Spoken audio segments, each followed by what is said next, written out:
Welcome back to another episode of the Building the Pride podcast. I am your host, Drew. This week, I am not joined by my co host, Mike. Mike is on vacation or working or not here. So it's just me tonight. Might be a shorter episode. I don't know that we've quite got an hour's worth of stuff to talk about. We'll see how much interaction there is with anybody that might show up in the chat. And then we'll just kind of get right into it. Okay. All right. Let's change the banner. Do some news and notes. So the Lions this week have begun in preparation for the first preseason game, I believe. Held joint practices with the New York Giants. Last season, the Lions handed the Giants a pretty resounding defeat in the regular season, and the Giants ended up being a playoff team. So, and some people I think would probably say that the Giants didn't deserve to be there. Okay, I mean, I usually think, every season you got to go out and win games, to make the playoffs, and the Giants won enough to go do that. And the NFC, I think, is getting weaker, but I think that's usually because most of the high-level quarterback play is in the AFC, and they're kind of becoming this talent disparity between the two conferences. So the Giants took advantage of that, and that's what you should do. So I think they're a legit playoff team. But the kind of news and notes from the practice session was that Daniel Jones didn't have a very accurate day against the Lions' revamped secondary. And if that's the case, that's, just one kind of baby step worth of hope that this Lions secondary is going to be a vastly improved unit from last season, where it really struggled with injuries and playing together. I think communication, was a big problem there as well. So joint practices with the Giants, so far they're going well. Preseason, fingers crossed, nobody gets hurt. That's all I care about. So what else is going on across the league? Well, we did get an expected depth chart for the preseason. And we're going to run through that just real quickly because I thought some of the entries were interesting. So let's jump into that. So at receiver, they've got Marvin Jones Jr., no big surprise. Amon-Ra St. Brown, no big surprise. And Josh Reynolds. Now, I'm imagining that everybody's going to get some snaps in this, in the preseason. But they've got Jameson Williams, Denzel Mims, and Khalif Raymond all listed as second level wide receivers for the preseason game. And I'm wondering if they're dividing things up into like a sure hands, good route running group and a like kind of a blitzkrieg, super fast unit. So, the PR team did it. What, do they not have access to the actual who's going to be playing, or are they just guessing? It might be interesting just to kind of chat about a little bit, I think. Also, hello.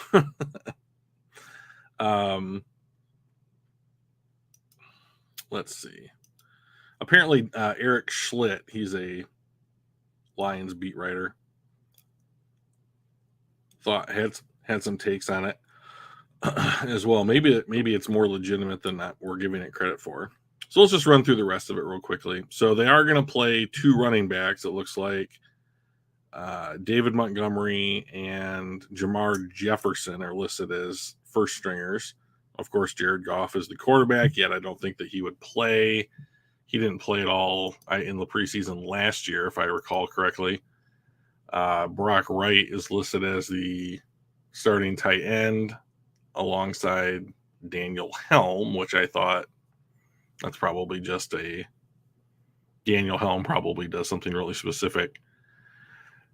And then the offensive line is Taylor Decker, Jonah Jackson, Frank Ragnow, Vaitai Sewell. So that's pretty much what you would expect to see. And the team did sign Bobby Hart as well. Oh, we've got Jason Kaminda making an appearance down here at the fullback position. So clearly not a lineup that you can put out there because I think that's more than 11 guys, but interesting to see kind of what's going on there. Defense, the defense is listed as Charles Harris, Lee McNeil, Isaac Buggs, Aiden Hutchinson, Barnes and Anzalone listed as first string linebackers, Sutton and Jerry Jacobs at corner, Chauncey Gardner-Johnson at the nickel, Tracy Walker, Kirby Joseph. Interesting thing. Derek Barnes has been playing better, according to people who have observed Lions practices. But everything I've heard about Jack Campbell is that he seems to be the future at the position. We won't see any rookies in the ones. Okay. No rookies in the ones. That's interesting. I wonder why that is. Seems like they would be playing with the ones sooner rather than later. Maybe that's just how they do business. That's fine.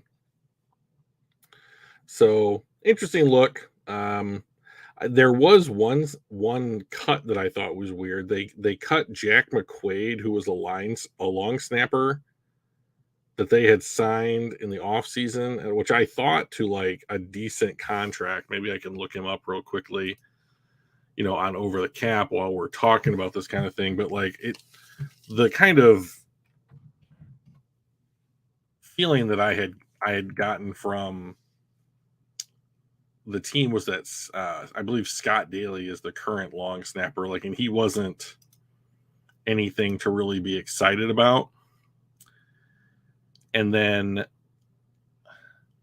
they brought in McQuaid, and that looked like, yeah, we're going to keep everybody in camp, but we're also going to pretty much be giving the job to this guy. So I'm really surprised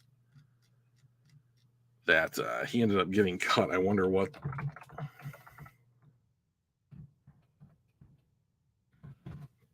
I spelled that right. I did not. Yeah, well, I think his name is Jack McQuaid. So he was cut. I was surprised. I guess life moves on. So that was kind of a fun note. I also did want to talk. I know this is a Lions podcast, but I think there's a lot of things happening in college football right now as well. And I wanted to talk a little bit about conference realignment, which I'm all for. I think that's fine. I don't think there's any, it never mattered to me that what conference another team was in. It always just kind of mattered who lined up for me on the other side of the field, on Saturdays, So like I've enjoyed the Big Ten, Pac-12, Pac-10 rivalry for the Rose Bowl, every year when I was growing up as a kid. And that was primarily when we didn't have a way to determine a national champion. There was no BCS. There was no college football playoff. It was just kind of like, we'll see where everything shakes out at the end of the year, and just the AP or whoever it was will just award the national title. And the thing that I think is good about college football as opposed to professional sports is the rivalries mean so much more,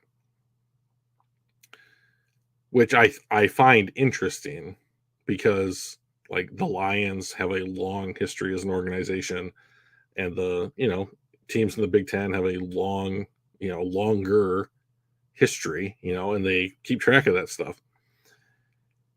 So I find it odd that professional sports don't seem to have, at least in football, it feels like, don't have the kind of rivalries that we see in college football. Right. I just don't think it's to the same kind of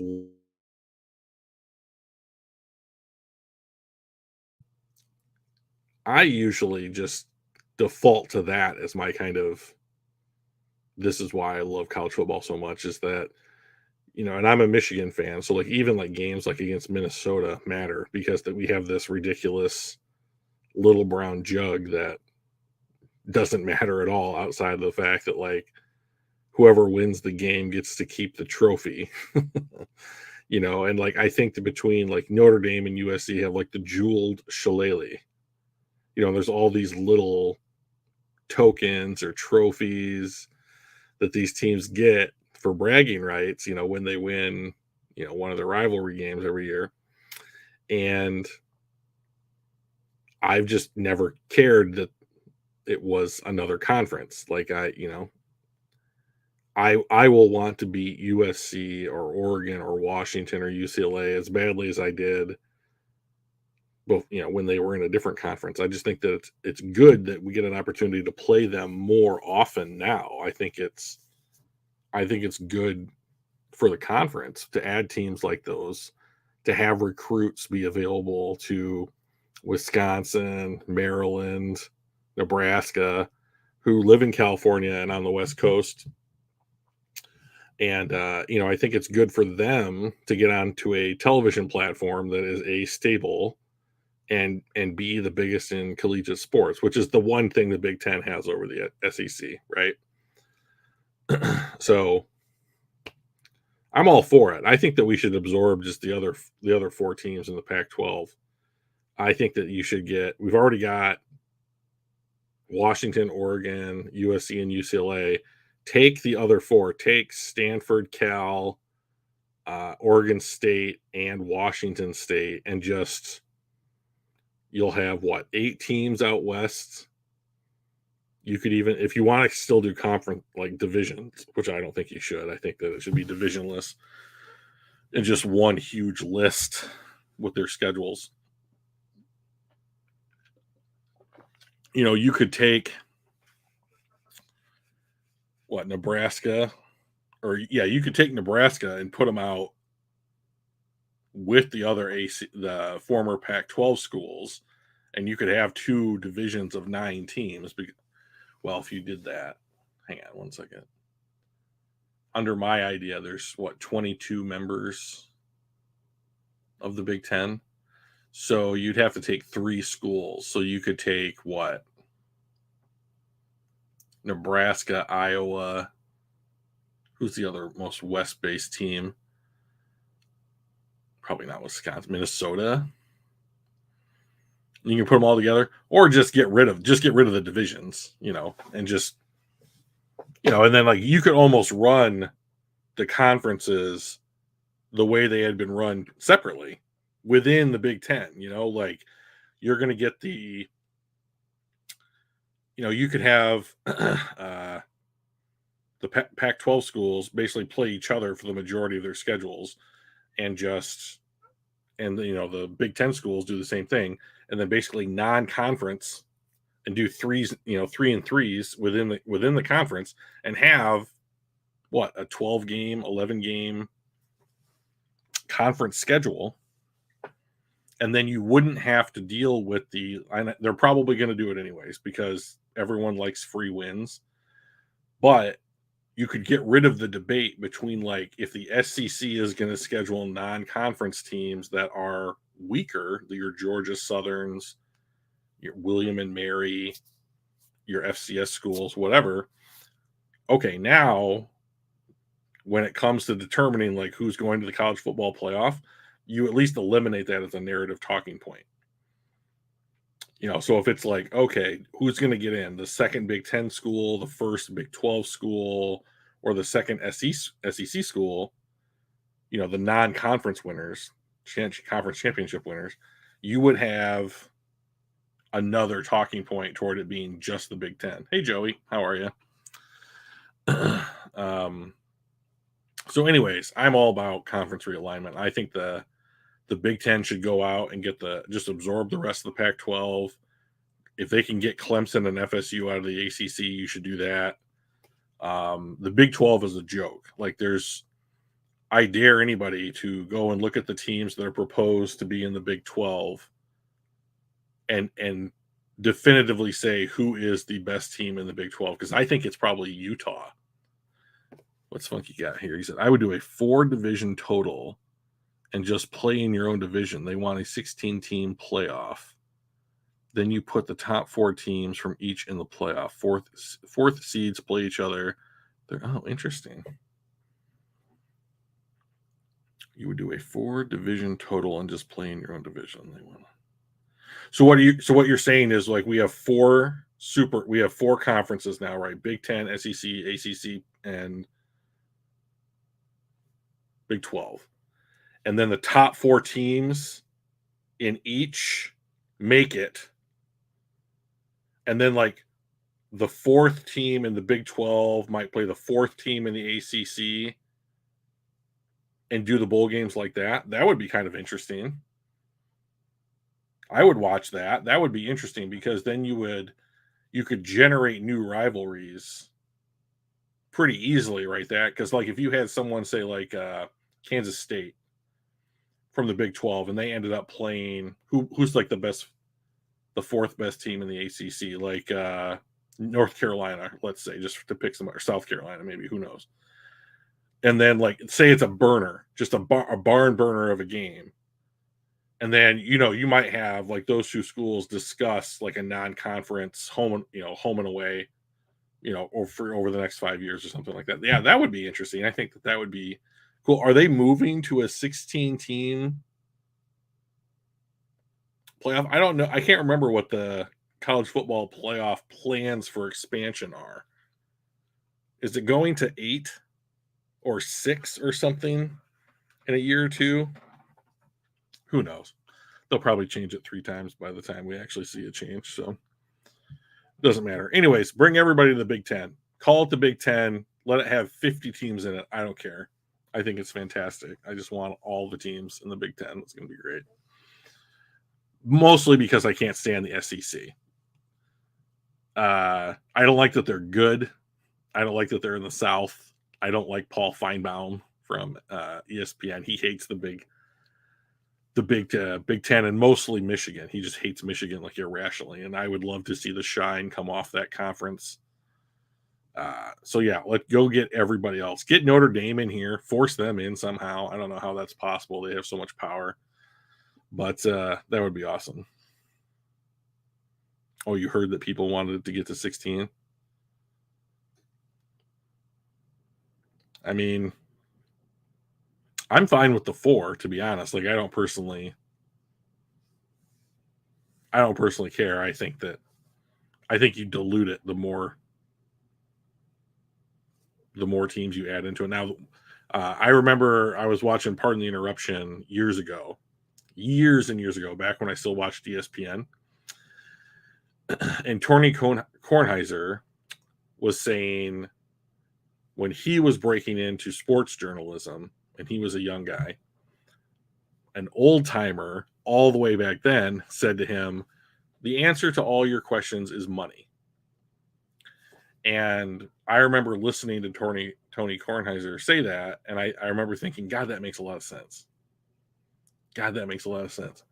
And now when I look at things happen in professional sports, doesn't matter what sport it is, hockey, soccer, golf, and of course football, my first thought is this has got to make somebody a ton of money. And when you look at it through that lens, I think it answers a lot of questions. Like, why would they do this? Money. Well, what do you think the motivation behind this was? Money. It's money.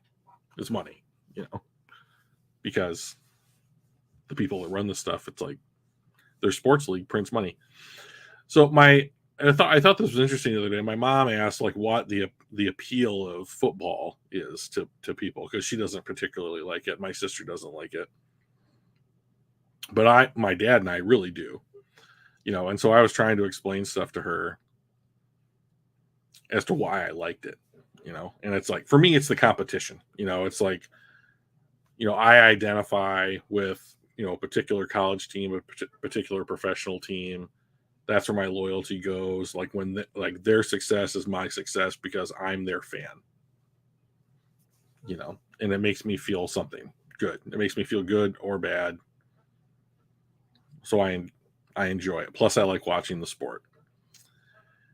And she's like, well, why does it make so much money? And I said, well, A, because it makes people feel like that. And B, because advertisers, it's a vehicle for people to put advertisements when people like me, fans, will sit down and actually watch programming. Like my dad just picked up Dish Network again just so that he could watch Michigan football games in the fall.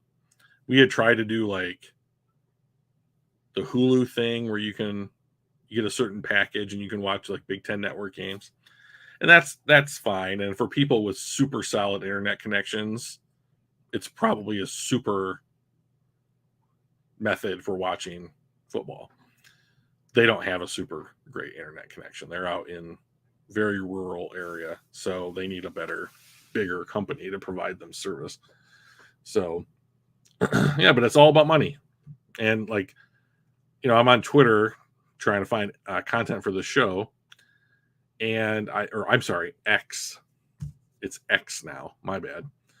But and there's all these like sports media people that are like, oh, conference alignment, such a bad thing for like the players and the universities and everybody.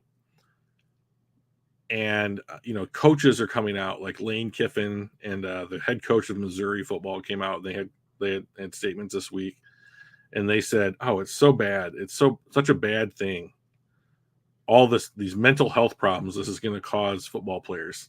Are you kidding me? Like, if you can play the game of football and you play at Missouri, does it matter if USC joins the Big Ten? Shut up.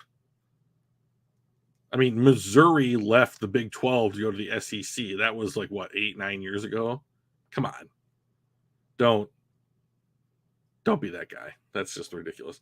All right. It's been 20 minutes of me just ranting about stuff. Let's talk a little bit more Lions stuff.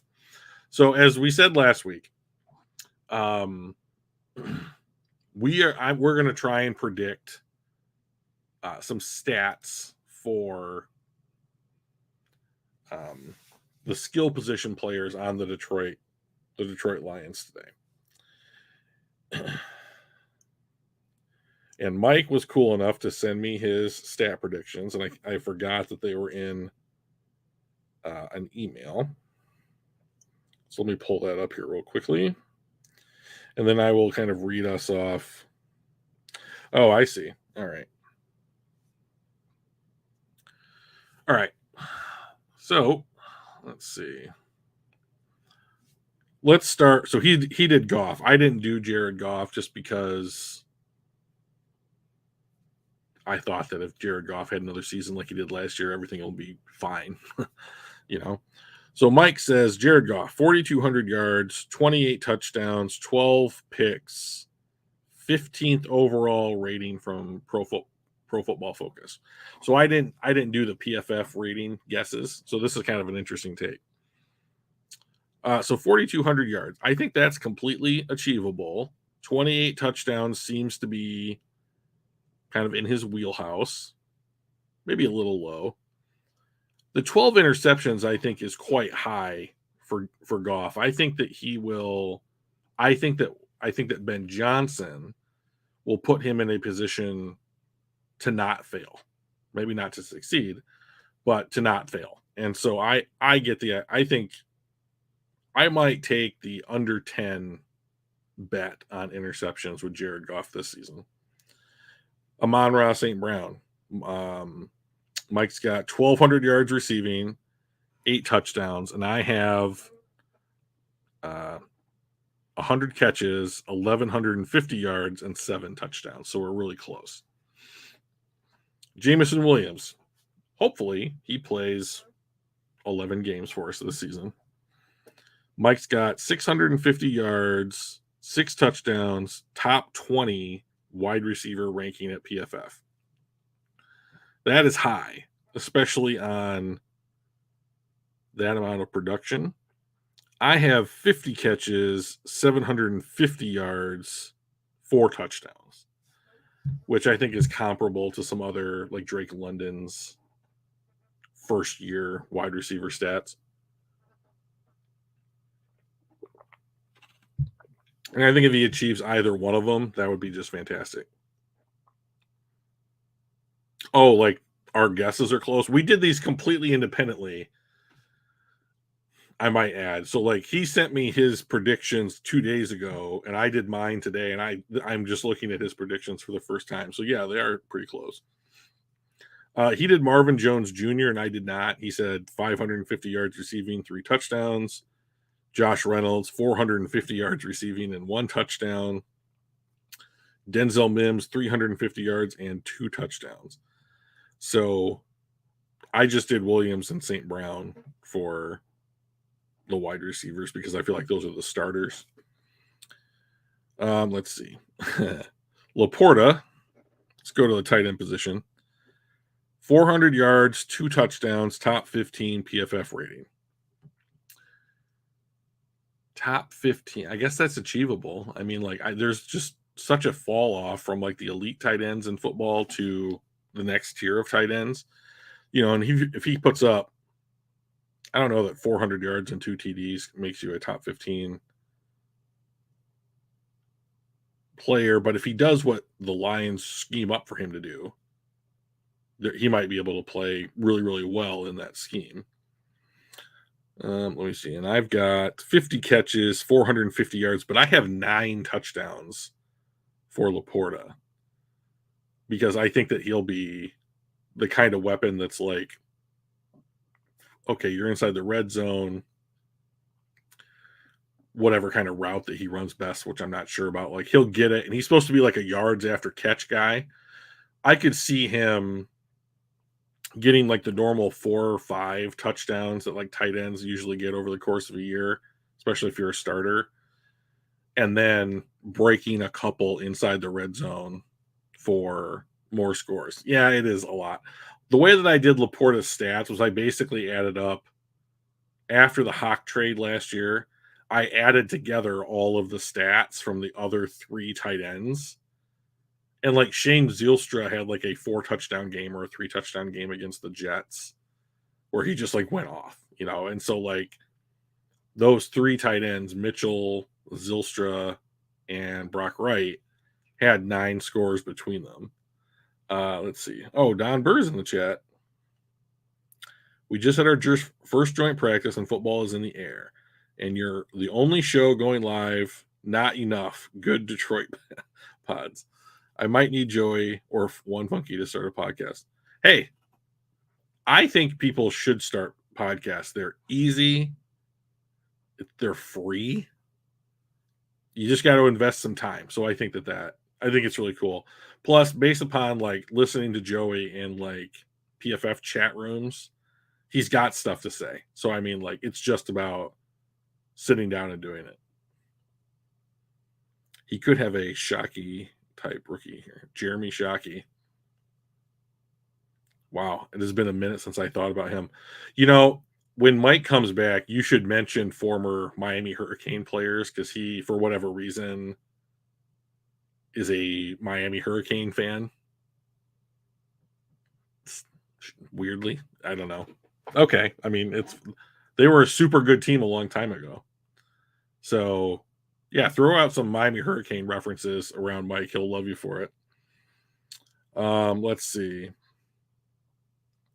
Okay, running backs. Mike's going with David Montgomery, 850 rushing yards, 7 touchdowns, 250 receiving yards, and 1 touchdown.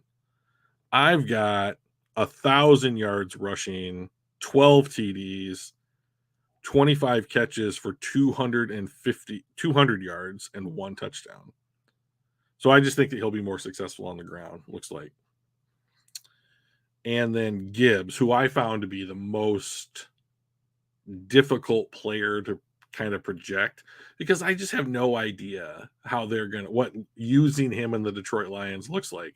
I saw a clip of him at practice today and he's running a route against the linebacker and like you just know that if he gets lined up against the linebacker, that it's over.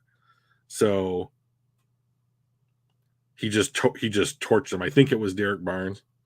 Maybe it was a guy from the Giants. I'm not sure. Probably a guy from the Giants. So maybe it was Gerard Davis.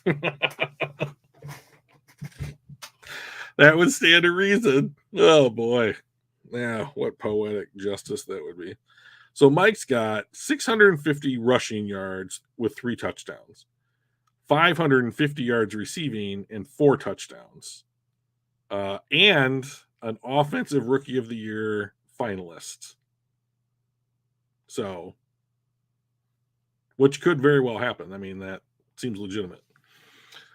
I've got 450 yards rushing with 3 touchdowns, 65 catches for 500. Oh, 500. Wow, each gets 550 and 4 touchdowns. This is uncanny. He and I'm worried that we are thinking too much the same. So I guess the difference is I think that they will use him as a rusher less than Mike does. Don't ban all your viewers. See, the fun thing about YouTube and stuff is that like you have total control over who gets banned. And like I like you guys, as our chat, because you guys want to talk about football. You don't want to be jerks. Really appreciate that. That's something that we want to do here. And so like if you guys had your own podcast, you could be like, okay, and if I jumped into the chat and I was just like, this podcast sucks, you guys suck, the Lions suck, everything sucks, you could be like, okay, we don't want that energy here, goodbye, and kick you out. So yeah, I've accidentally deleted a message or two. We all have. So Mike's got some defensive stuff here too. Let's see. Hutch gets 11 sacks, so about 1.5 to 2 more than he had last year. 55 tackles, a pick, 65 pressures.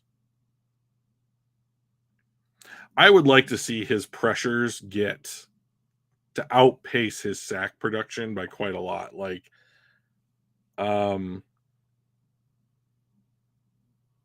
you guys think JMO has a problem above the neck as far as the playbook? He shouldn't.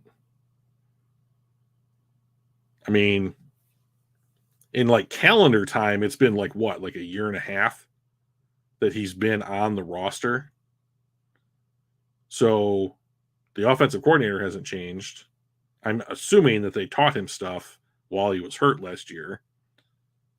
I would hope not at this point. Like, and I still think that they would start him out with kind of like a limited route tree, like go routes, slants, posts, down the field stuff, to utilize his speed more. But if they're asking him to run a full tree, then I think maybe that could be, I think that would probably be tough for almost any wide receiver, especially a young one. So I hope not is my question, but I mean, I haven't seen him play, Hopefully he gets out there and, he has the Josh Reynolds to Goff type of connection and everything's great. He's got Houston. Oh, 7 sacks, 25 tackles, 30 pressures. That's interesting. I guess I wonder what kind of snap count he's got Houston on this year as opposed to last. McNeil, 2 sacks, 45 tackles, 30 pressures. So basically the same amount of pressures as Houston. Interesting. Kirby Joseph, 45 tackles, 4 picks. I would love 4 picks from Kirby Joseph. That would be great. Let's see. Cam Sutton, 45 tackles, 5 picks, top 25 PFF corner. Chauncey Gardner-Johnson, 70 tackles, 4 picks. Branch, 30 tackles, 1 pick. Tracy Walker, 45 tackles and a pick. Anzalone, 95 tackles with no turnovers, no picks, no fumble recoveries. Rodrigo, 25 tackles, 1 turnover recovery.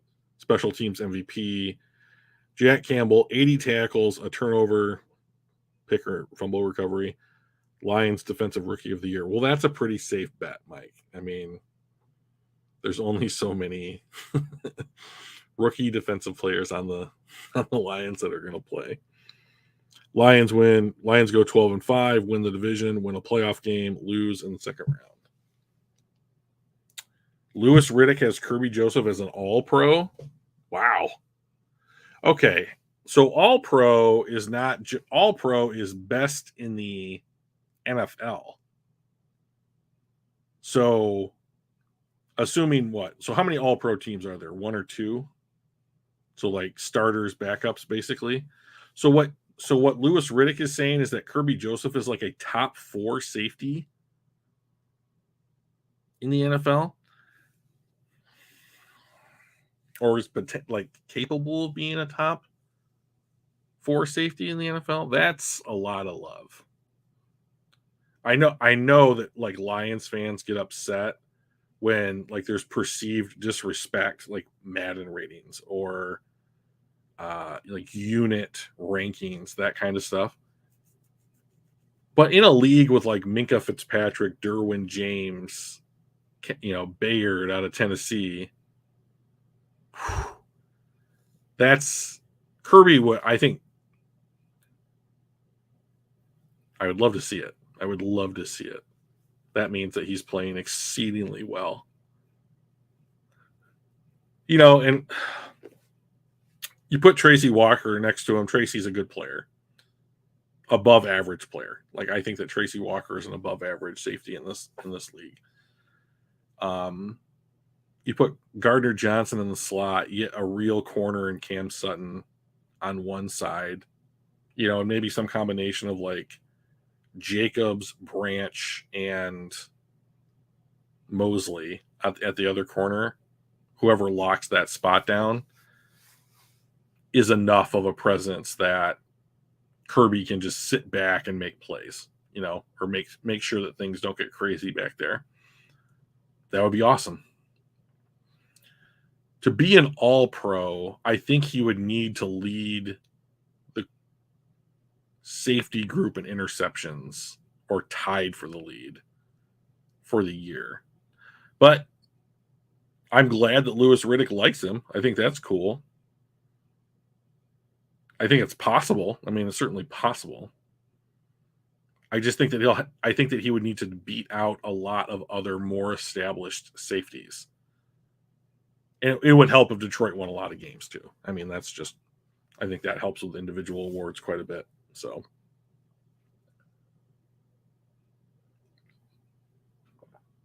okay. What else do we have going on in the NFL? Because I've got one more small segment in me before we take off tonight. I didn't have a great day, unfortunately, and a bunch of people that I had made plans with this evening canceled on me last minute, so I'm kind of bummed out. Does anybody want to talk Star Wars? There's lots of cool stuff going on in Star Wars. That's always on the table.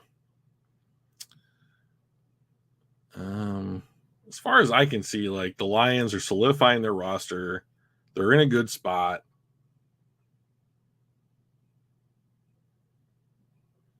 I think this is Tracy Walker's last year that money goes towards it. I appreciate the fact that you brought up that point, Don, because there's Mike stealing Mark's catchphrase. All right. So one thing that Mike and I, Don, have been talking a lot about this off season is like we're going to play out this season and then going into the draft, borrowing is okay. This will be the first year that a Dan Campbell draft class becomes eligible for extensions. This is Penny's third year in the league, and so same thing for St. Brown. Derek Barnes, who I don't think will be insane, but like what happens, and just stay with me on this. What happens if Levi and Wuzurike comes back, is healthy, and plays up to the level of his potential? He's a starting caliber defensive tackle in the NFL. Aleem McNeil looks like a guy that's going to get a second contract, and Jonah's up. And Tracy Walker's deal, this is the year that pays him the most. Like, I think he makes $11 million this year, and then next year his contract goes down to like $3.75 million, something like that. And these numbers may have changed if he restructured it or something.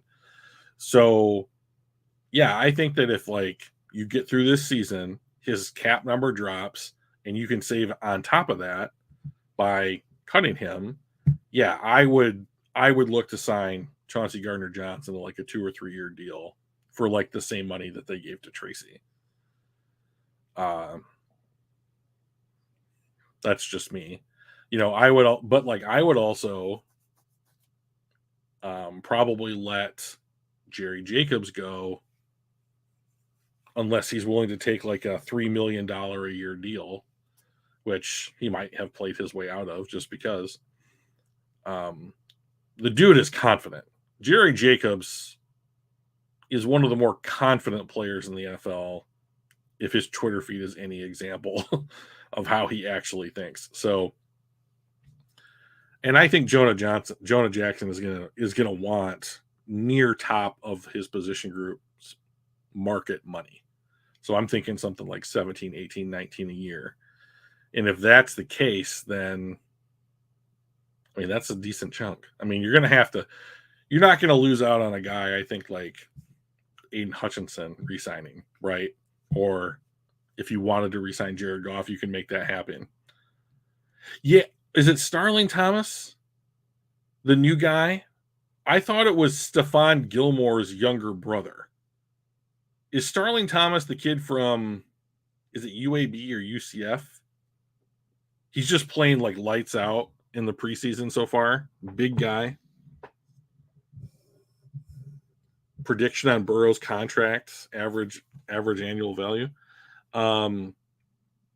Justin Herbert is sitting at 52 and a half. Let's just take a look at the position groups real quickly. Oh, they've changed the way that the site works. That's fun. Justin is at 52.5.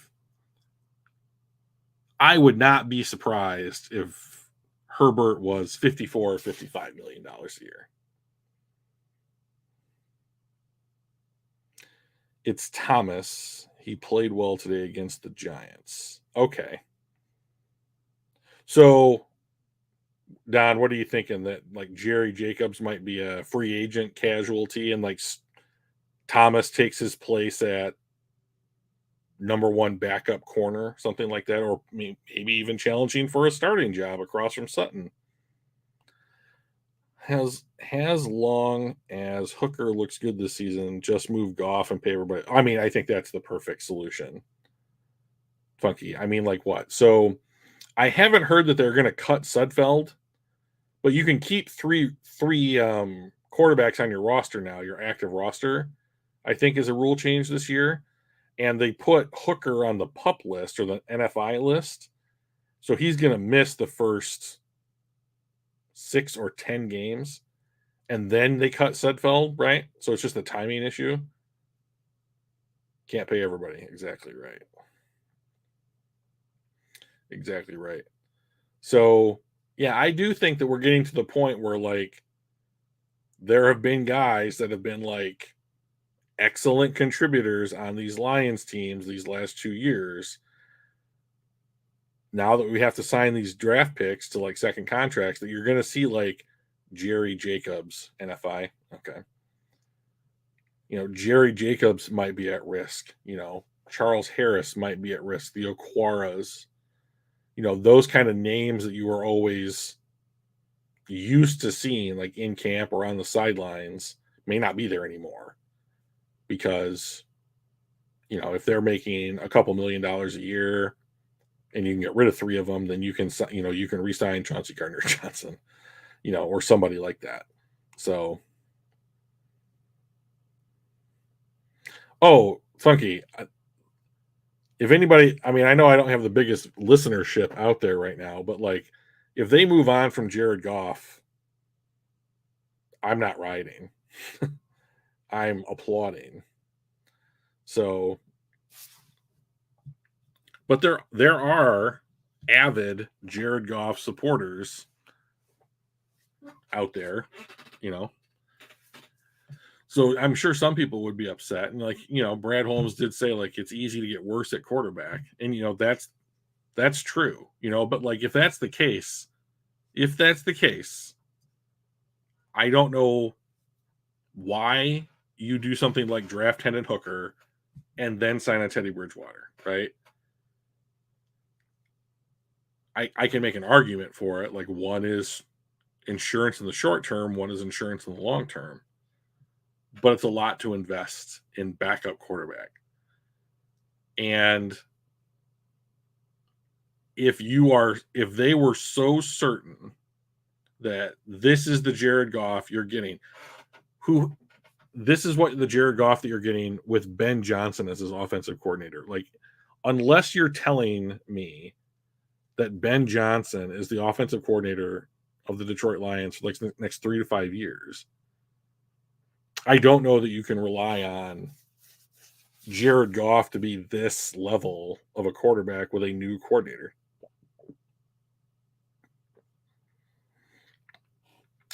If they win a playoff game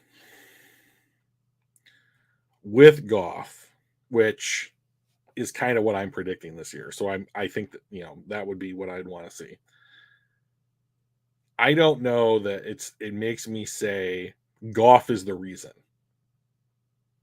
I think the rest of the team has gotten significantly better. Now, Goff played quite well in that system last year, But once again, to me, this is if Ben Johnson is not the offensive coordinator of the Detroit Lions, I would want to pair up my incoming quarterback with my incoming offensive coordinator and not try and fit a round peg into a square hole. Like Jared Goff did what he did last year quite well, but he's not the type of quarterback that it's like, okay, now we want to like roll you out, or we want you to throw deep all the time, or throw on the move. Like those are things that he just doesn't excel at. Jared Goff is excellent as a play action passer to the short and intermediate parts of the field. And as long as the scheme limits like the things that he doesn't do well, I think that he can be a top half quarterback of the NFL,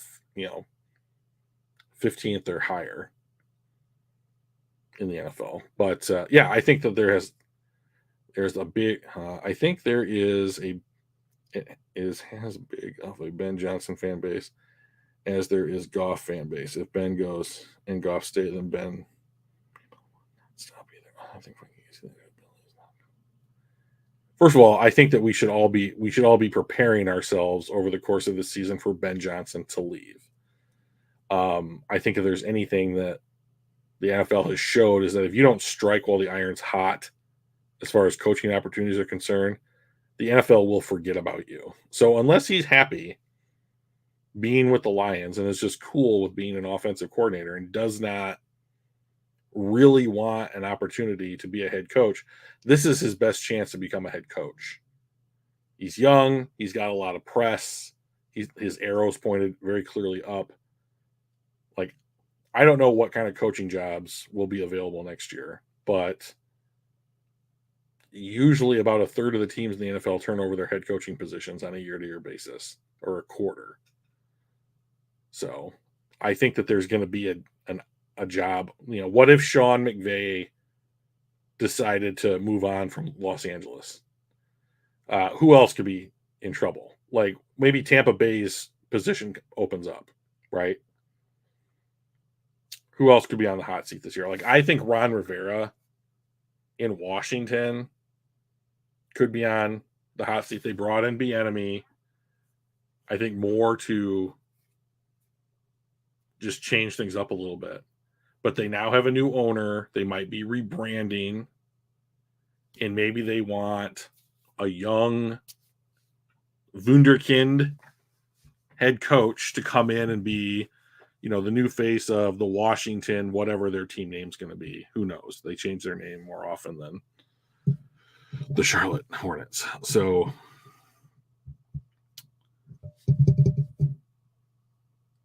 I would be prepared for Ben Johnson to leave. And like the thing that I think would be the worst outcome potentially the worst outcome for the Detroit Lions roster, Ben Johnson leaves. You then re-sign Jared Goff to like a 3 or 4 year deal at what, 40, 45 plus a year?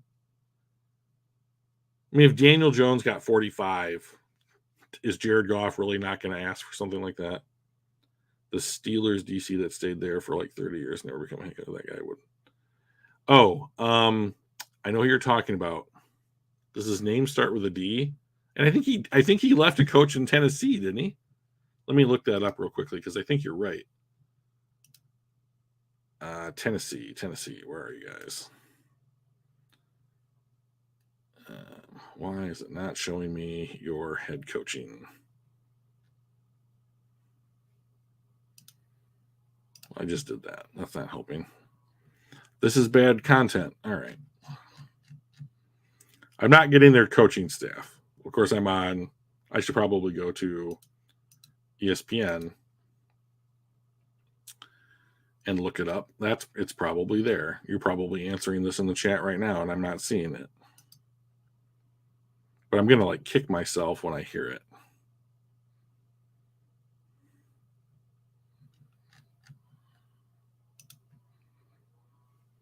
All right, let me check back. Oh, you guys haven't answered it yet. Wow. Let me just look it up on Google. Google's undefeated.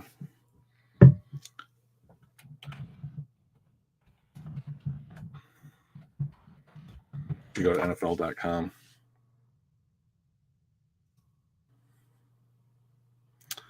And that's where it took me. All right.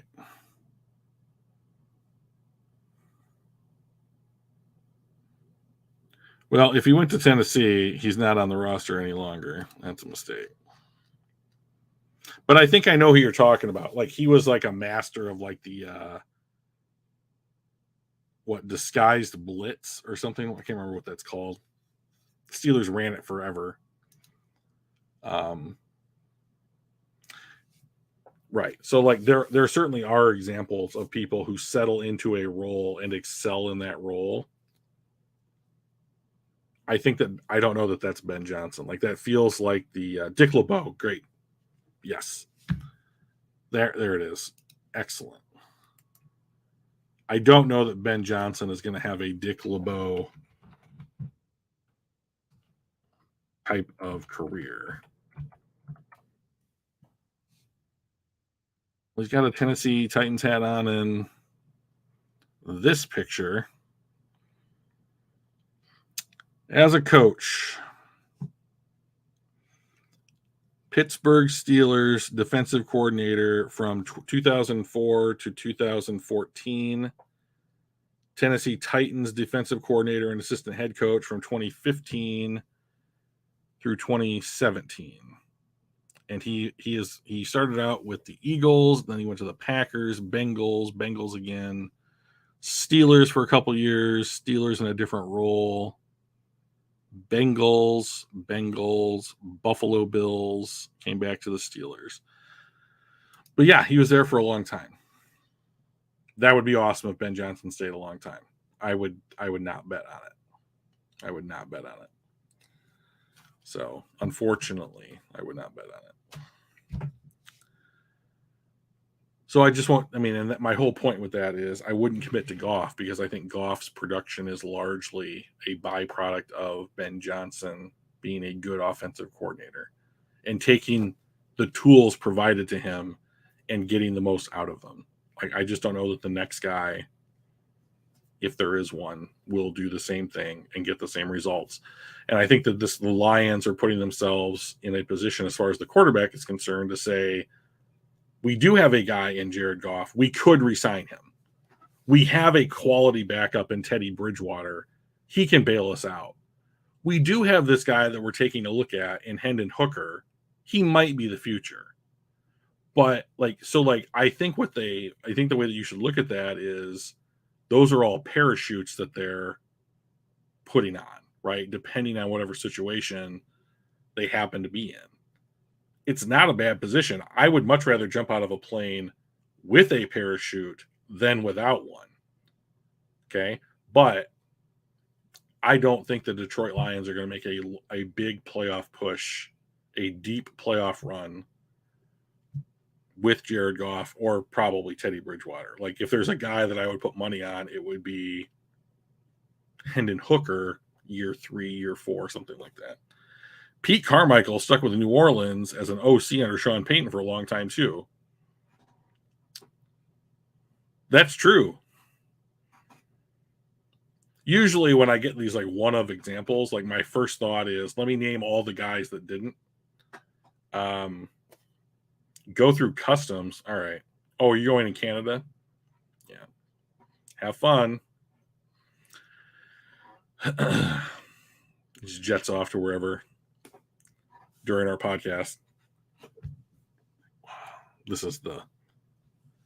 So yeah, Funky and Joey, when you guys start your podcast, like pick a date and a day of the week and a time that you can like firmly commit to, even with all your job stuff and your family stuff, all of it, and then just live in that moment. You know, that is rock solid. It's very important. You know, like what would you guys, in all seriousness, like would you guys come and like hang out with us if you didn't know, hey, Tuesdays at 7 on YouTube, like that's when this podcast is going to be? Because I mean, I would hope so, because you love us and think that we have good content. But I think that what works for a lot of podcasters is being consistent with when they present their product, right? Their content. So we picked Tuesdays at 7, and then Mike decided to go to Canada. So that's just a little friendly ribbing, you know. I'm still pissed that his son beat me at our draft game, our draft betting this year. Now I have to come back strong and crush him so that he doesn't get any ideas about taking over the podcast when he grows up. But that's about all the news that we have today. I'll be much more interested when we get into like the preseason, and like especially when we get out of the preseason, like when we make roster cuts and like making sure everybody is healthy and like how the units are gelling together. That's what really interests me, you know, about the NFL. So, and the draft, which we will hold off on as much as humanly possible for as long as we can, because some people just get tired of it, right? So anyways, that's it for tonight, everybody. I really appreciate you guys joining in. Next week, what should we do next week? We can review, you know, some more of like Lions camp. They're not playing. Are they playing their first preseason game this weekend? Because we'll probably talk a little bit about that if they are. And then, I did see that ESPN is launching their own sports book. So that's interesting. I wonder if they're going to cut their deal with their... It's not for like until the fall, I think, but like they already have deals with other drafts, like sports books. So I don't know why you would launch a competitive product. Oh, Joey, that's a shame, man. You've got a voice, man. You should use it. You call it 2 times with Joey. Just one possible name. There's so many others. They just jump to mind. So I don't care about entertaining others. Well, you're honest. I mean, and that's appreciated. So, well, I'm glad you were here with us, Joey. And so I will do the entertaining, hopefully, for you. So, Join us next week. We'll do more Lions review. We'll talk about whatever you guys want to talk about. Send us an email, buildingthepride@gmail.com. That should be up and running. Or leave us a comment in the comments below. And if you can, we lost a subscriber. We're down to 77. We're heading in the wrong direction. So if you guys know anybody that's looking for some content, Don, kind of pointing at you at this one, let them know about us. We'll be back here next week, Tuesday at 7. Take care, guys. Bye.